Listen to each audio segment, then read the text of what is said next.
그날 내 계좌 화면을 본 순간 심장이 조용히 식어가는 기분이었다. 마이너스 52.4%. 거짓말처럼 숫자가 붉게 깜박이고 있었다. 나는 한참을 그 자리에 멍하니 앉아 있었다. 창밖으론 봄비가 조용히 내리고 있었고 방 안은 믿기지 않는 침묵으로 가득 찼다. 이게 진짜 현실인가?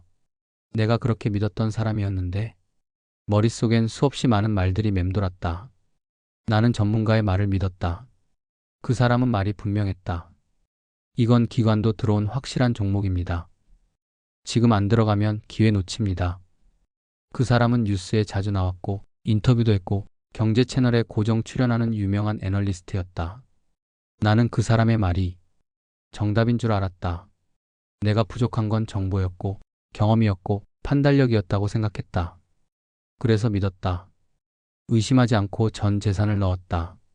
10년 모은 퇴직금, 아내 몰래 해지한 적금, 심지어 아이 학자금 통장까지. 이번에만 제대로 먹고 빠지자. 기회는 늘 오는 게 아니니까. 그렇게 나를 설득했고 그 사람의 유료방에 가입했고 실시간 알림을 보며 종목 추천을 기다렸다. 그 사람은 늘 자신감이 넘쳤다. 오늘 이 종목 곧 상한가 갑니다. 지금 흔드는 건 개미 털기입니다. 버티세요. 이건 장기적으로 3배 갑니다. 그 말을 들을 때마다 나는 불안 속에서도 버틸 수 있었다. 하지만 현실은 달랐다. 3배가 아니라 3분의 1로 줄어들었고 하루가 멀다 하고 하한가로 떨어졌고 그 종목은 2개월 뒤 관리 종목으로 지정됐다.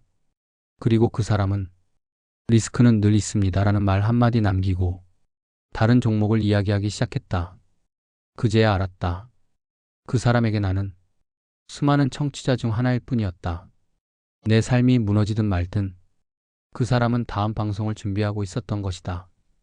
나는 미친 듯이 다시 그 사람의 과거 방송을 찾아봤다. 이건 물려도 버티면 올라갑니다. 단기 하락은 기회입니다. 그 말들 속엔 책임도 진심도 없었다. 그냥 늘 그렇듯 수익도 손실도 결국 투자자의 몫이라는 말로 모든 걸 정리하고 있었다. 하지만 나는 그 말에 내 삶을 걸었다. 그게 문제였다. 나는 그날 이후 거의 한 달을 멍하게 지냈다. 출근은 했지만 일에 집중이 안 됐고 가족과 눈을 마주치기도 힘들었다. 아내는 아무 말도 하지 않았다. 그게 더 고통스러웠다. 어느 날 딸아이가 내 무릎 위에 앉아 아빠 요즘 왜 이렇게 말이 없어? 라고 물었다. 나는 그 순간 숨이 막혀왔다. 내가 지키고 싶었던 건 돈이 아니라 이 아이와의 웃음이었는데 그걸 다 걸고 전문가의 말을 믿었던 나는 무책임한 사람이 되어 있었다. 그날 밤 나는 아내에게 모든 걸 털어놨다. 처음부터 어떻게 시작했고 왜 그 말을 믿었고 어디까지 이뤘는지. 아내는 조용히 듣고 있다가 잠시 후 내 손을 잡았다. 이제부터 우리 다시 시작하자. 나는 울었다. 창피했고 후회됐고 그래도 감사했다. 그리고 다시 노트를 펼쳤다. 내가 왜 이 지경까지 왔는지 하나씩 정리해보기로 했다. 왜 나는 전문가의 말에 모든 걸 걸었는가? 나는 정말 그 정보를 이해하고 있었는가? 내가 믿었던 건 말인가? 신기루인가? 그 질문들이 나를 정면으로 바라보게 만들었다. 나는 사실 누군가 대신 결정해주길 바랐다. 책임을 맡기고 싶었다. 그래서 내가 아니라 그 사람을 믿은 거였다. 하지만 돈은 절대 위임할 수 없는 감정이라는 걸 이제야 깨달았다. 나는 차트를 다시 펼치기까지 오랜 시간이 걸렸다. 이젠 겁이 났다. 한 번 더 잘못되면 이제는 일어설 수 없을 것 같았다. 그래도 나는 내가 도망치지 않기를 바랐다. 다시금 생각해봤다. 내가 투자한 이유, 처음 주식을 시작했을 때의 마음. 그땐 분명히 가족을 위한 경제적 여유를 만들고 싶었고 은퇴 후를 준비하고 싶었고 아이들에게 부담을 주고 싶지 않아서였다. 하지만 언제부터인가 그 목적은 흐려지고 수익률, 종목, 타이밍에만 내 관심이 집중되었다. 나는 전문가에게 판단을 위임한 게 아니라 내 목적 자체를 넘겨버렸던 것이다. 그 사실을 깨닫고 나서 나는 다시 내가 왜 투자하는가라는 질문을 중심에 놓았다. 내가 돈을 벌고 싶은 건 단순히 부자가 되기 위해서가 아니었다. 돈으로부터 자유로워지고 싶다. 그게 내 진짜 이유였다. 나는 다시 투자 공부를 시작했다. 하지만 이번엔 다르게 했다. 어디가 좋다는 추천보다 기업의 재무제표를 직접 읽었다. 용어 하나하나를 직접 노트에 써가며 외웠고 무슨 말인지 모를 때는 3시간이 걸리더라도 찾아봤다. 처음엔 고통스러웠다. 아무것도 모른다는 사실이 부끄러웠고 자존심도 상했다. 하지만 이상하게도 그 고통 속에서 나는 점점 안정을 찾기 시작했다. 이제는 내 손으로 결정할 수 있다는 자신감, 그리고 어떤 결과도 내가 감당하겠다는 책임감. 그게 나를 다시 살게 했다. 나는 다시 작은 금액으로 분산 투자부터 시작했다. 정기적으로 들어오는 월급의 일부만, 정해진 비율로만, 그리고 절대 누구의 말에도 즉흥적으로 움직이지 않기로 다짐했다. 지금도 가끔 그 전문가의 유튜브 썸네일이 내 눈에 띈다. 이번엔 진짜 상한가 간다. 이 종목 미쳤습니다. 화려한 폰트와 자극적인 배경. 그때마다 나는 고개를 저으며 조용히 브라우저를 닫는다. 그 화려한 말 속에 내 삶을 걸지 않기로 이미 마음속에 결정을 내려두었기 때문이다. 나는 아내와 약속했다. 앞으로 모든 금융 관련 결정은 서로 상의하고 함께 하기로. 우리는 작은 가계부를 함께 쓰기 시작했다. 매일 수입과 지출을 기록하고 월말이면 함께 결산을 했다. 놀랍게도 그 시간들이 우리를 더 가깝게 만들었다. 이제 돈 이야기가 더 이상 두려운 주제가 아니었다.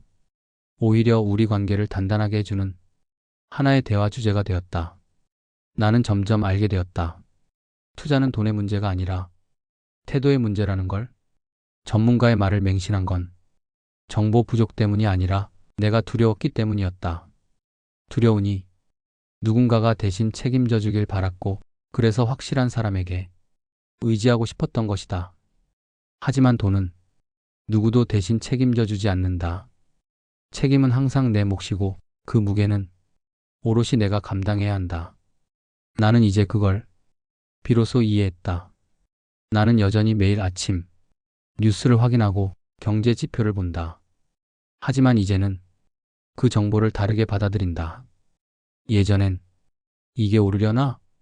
지금 들어가야 하나? 조급함과 기대, 그리고 두려움이 섞인 감정으로 읽었다. 지금은 이 변화가 왜 일어났지? 이게 내 투자 기준과 어떤 관련이 있지? 내 질문이 달라졌다.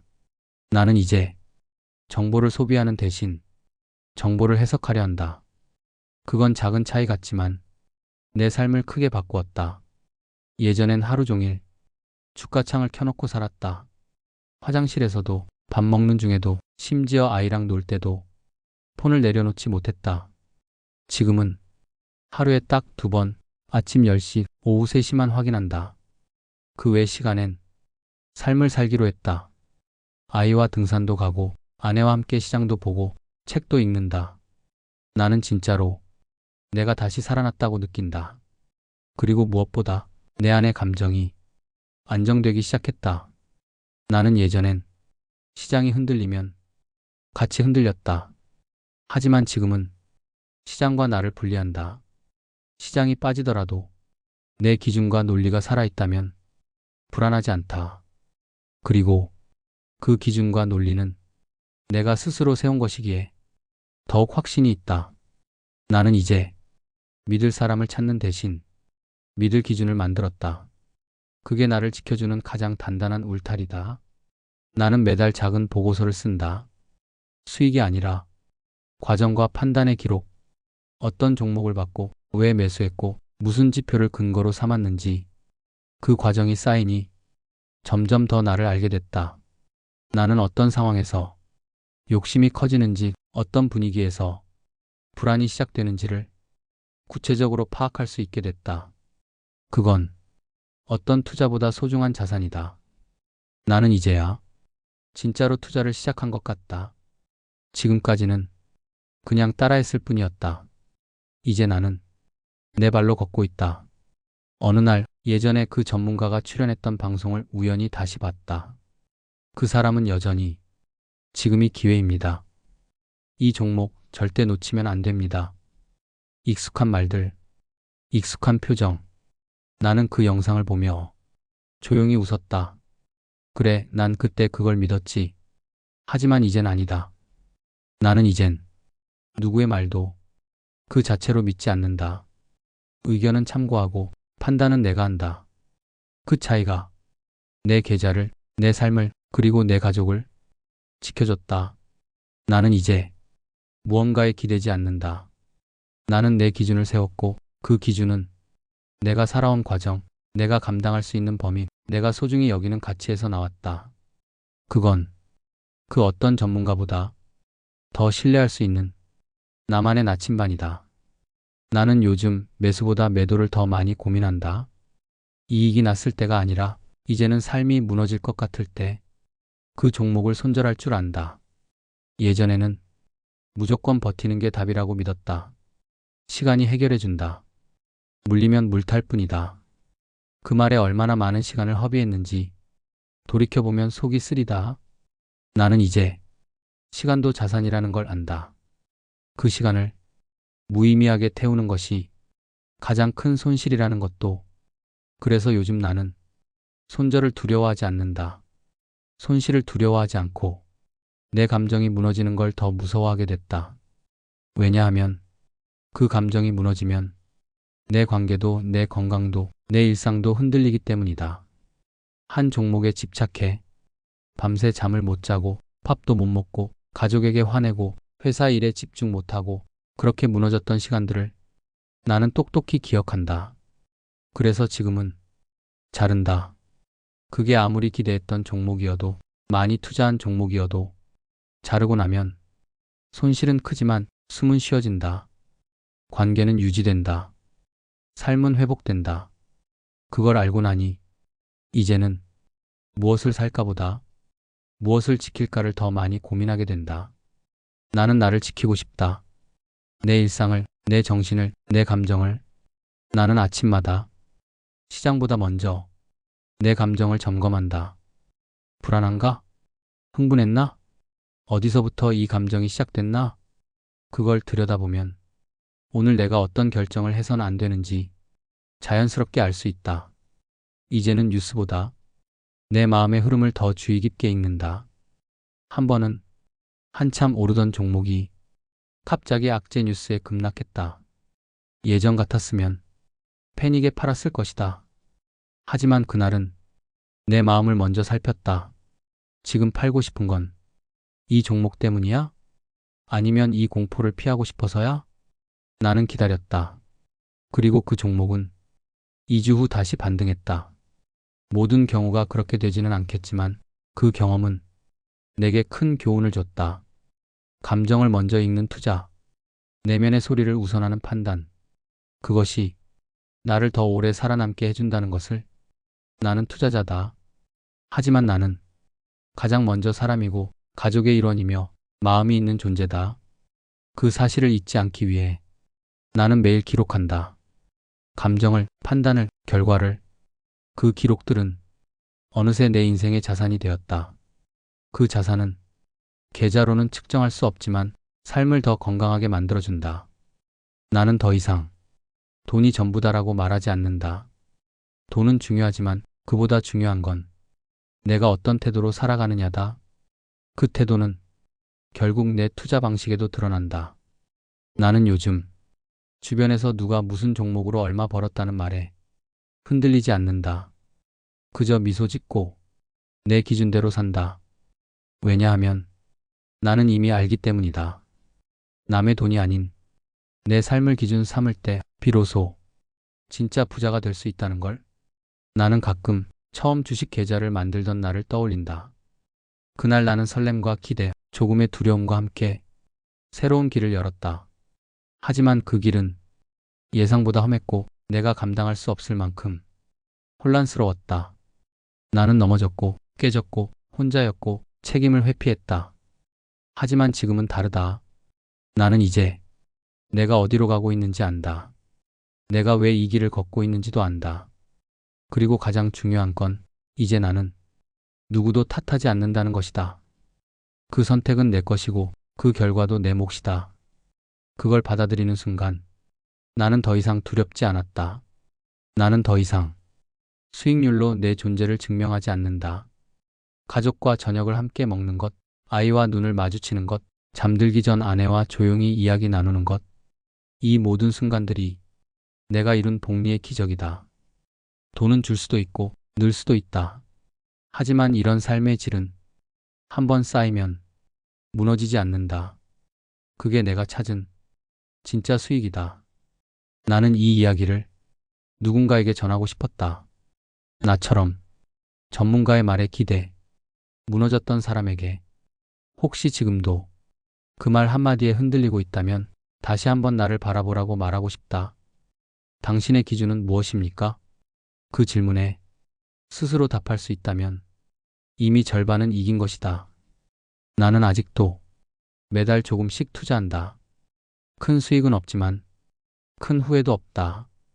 왜냐하면 모든 선택은 나의 기준으로 했고 그 기준은 내 삶과 연결되어 있기 때문이다. 그게 나를 지켜주고 내 사람들을 지켜주고 내 삶을 지켜준다. 나는 더 이상 누구를 원망하지 않는다. 누구도 탓하지 않는다. 이제 나는 내 삶의 전문가다. 계좌의 숫자가 아닌 마음의 지표를 먼저 읽는 사람. 나는 오늘도 그렇게 살아간다. 누군가 내게 묻는다. 그때 반토막 난 계좌 복구했습니까? 나는 조용히 웃으며 대답한다. 아니요. 하지만 나는 나를 복구했습니다. 그게 내가 이 모든 길을 지나 얻게 된 가장 큰 수익이다.